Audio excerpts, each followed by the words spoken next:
So in this video, we are going to talk about sewer laying and testing and appurtenances. And the subject we are talking about is wastewater engineering. The first question is asking us to complete the sequence for layout of sewer, out of which three steps have been provided, and we have to guess step number 4, 5, and 6. Alright. The first step for sewer layout is setting out. Then we go for alignment and gradient. Then we excavate the trenches, then we timber it and we dewater it. Then the fourth step that we have to take is to lay the sewer down in the excavated portion and join it. After that, we test the sewer for its alignment, for if any leakages are there, for the straightness, for any obstruction. Okay, all the tests are conducted, and finally, when the test runs successfully, we go for backfilling. Okay, therefore, the sequence is setting out, alignment at gradient, excavation, timbering, dewatering, laying and jointing, testing, and backfilling. Therefore, we should go with option C. Okay, that the option that is going for the perfect sequence of sewer layout. Alright, let's go to question number next then. Manhole spacing should never exceed. Okay, standard question. Manhole spacing, the distance between two manholes that are connecting the sewer should never exceed 150 meter. Okay, it can be less, but it should not go beyond 150 meter. Okay, answer is option D. Let's go to third question. To check straightness, alignment, and obstruction in sewer, fill in the blank and fill in the blank is performed. What kind of test we are going for when we have to check straightness, alignment, and obstruction? For checking straightness and alignment, we go for mirror test. Okay, let's say this is the sewer we are talking about. This is the test sewer. On the either end, we keep a lamp. On the other end, we keep a mirror. Okay, if the full image of the lamp is obtained in the mirror, then we say that the straightness, the alignment is perfect. Okay, let's say number of sewers are there, not just one, because one sewer is going to be perfectly straight. Let's say number of sewers are there. Let's say 1 2 3 4 sewers are there, and they are meant to be straight. Then the straightness can be assessed by using a mirror and a lamp. A very simple device, mirror and a lamp. Lamp is enlightened at the either end, and at the other end the mirror is held by the operator. Then the person will be observing the full image, if it is being received by the mirror or not, given by the lamp, emitted out by the lamp. Then straightness and alignment will be okay in that case. Now the second thing, obstruction. What you will do if you want to check if there is any dirt or let's say some kind of obstruction is there in the sewer, we are going to simply roll a ball. Okay, we are going to simply roll a ball from either end. Okay, from the slope end. Okay, and from the slope the ball will be rolling down its way, and if there is any obstruction in between the sewer alignment, then the ball will not roll down to the other end. Okay, if the ball stops in between, then it means that there is some kind of obstruction that needs to be removed from the sewer. All right, therefore the option should be mirror test and ball test. For straightness and alignment, we go for mirror test, in which lamp and mirror is used, and in obstruction test, for testing obstruction if any, we go for ball test. Okay, let's go to question number next.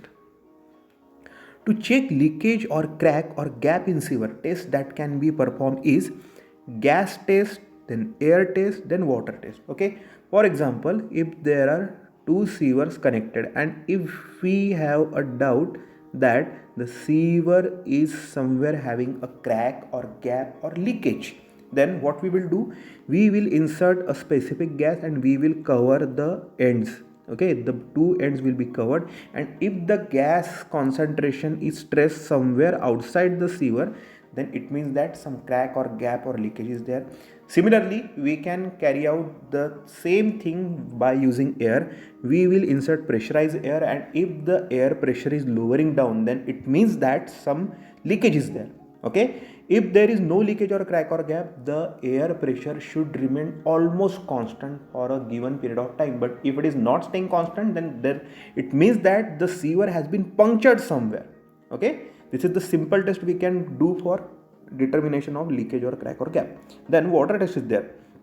See, if we completely fill up the sewer with water and then the water is seeping itself out from the sewer joint or leak or gap and which is present anywhere on the sewer line, then we can come to a conclusion that the gaps or the gap or the crack or the leakage means is meant to be sealed out. Okay, therefore by using these three simple tests we can determine the discrepancy that has been kept in format of crack or gap or leakage in the sewer line. Okay, let's go to question number next. To collect grits and sand from flowing wastewater, what we are going to use? We are going to use catch basins. Okay, now how catch basins roughly look like? For example, on the sewer layout, this is, let's say this is the road, and in between road and curb, okay, in between road and curb, the catch basins are provided. Okay, now what these catch basins do? The wastage, the wastewater which is flowing across this sewer line, this open trench, what will be happening? It will be getting filled up totally. Okay, and whatever the grit, the sand, the heavy particles are there, they will be stored at the bottom, and this pipe then will be carrying all this sewage wastewater next to the sewer. Okay, what this catch basin is doing, this is acting as a very small grit chamber where because of the weight of the grit or weight of the sand, they are getting settled down, they are getting sedimented, and the upper water layer is getting transported by using this pipe to the sewer. Okay, this is the pipe that carries all the wastewater to next sewer. Okay, catch basin is the name, remember it. For inspection, cleaning and testing of sewer line, what do we use? The answer is manhole. Okay, in order to inspect the sewer, in order to manually go inside the sewer, we have this entry point which is called as manhole. The name itself it is suggesting. For testing it is there, for inspection is there, for cleaning purpose of the sewer, in order to change the direction of sewer alignment. Okay, let's say for example this is the sewer line which has been laid out in an area. Now we need to have the direction in this way. Then we cannot just place sewer in inclined format. What we will do, we will have a sewer laid down here, and using the we will have a manhole over here. Okay, now the direction of sewer can be then turned. We can have a sharp turn, let's say even 90-degree turn by using manhole. Okay, manhole is kind of joint in between the sewer alignments. Okay, manhole for inspecting, for cleaning, for testing, to change the direction or alignment of the place sewer, what we go for manhole. Okay, let's go to question number next. A lamp hole is located on a sewer line when do we provide lamp hole? Okay, option A is saying there is change in gradient or alignment between two closely spaced manhole, then where construction of manhole is difficult. Okay, the answer is both A and B. We go for a lamp hole when there is change in gradient or alignment between two closely spaced manhole, or at the position where construction of manhole is difficult, we go with a lamp hole. Okay, then when sewer line fails to generate self-cleansing velocity, what do we use? We simply use flush tank.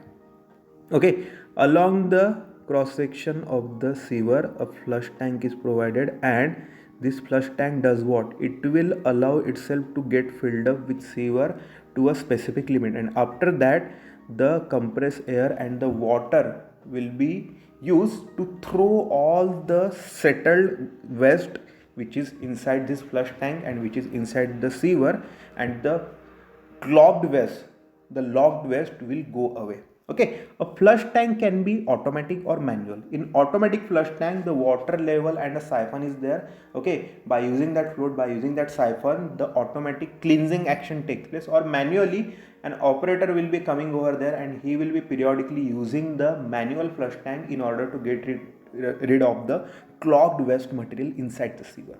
Okay, it is used for the sewer which cannot produce self-cleansing velocity. If we find that a sewer is lagging in self-cleansing, okay, for its self-cleansing, then we will provide a flush tank over there. Okay, or over a plane gradient where there is no self-cleansing velocity generation, Okay, because if slope is there, then some kind of self-cleansing velocity will be maintained even at the low velocity. But in case of plane gradients where there is no slope, zero slope, then we have to take help from the flush tank for getting rid of the clogged vest. Okay, the answer is flush tank.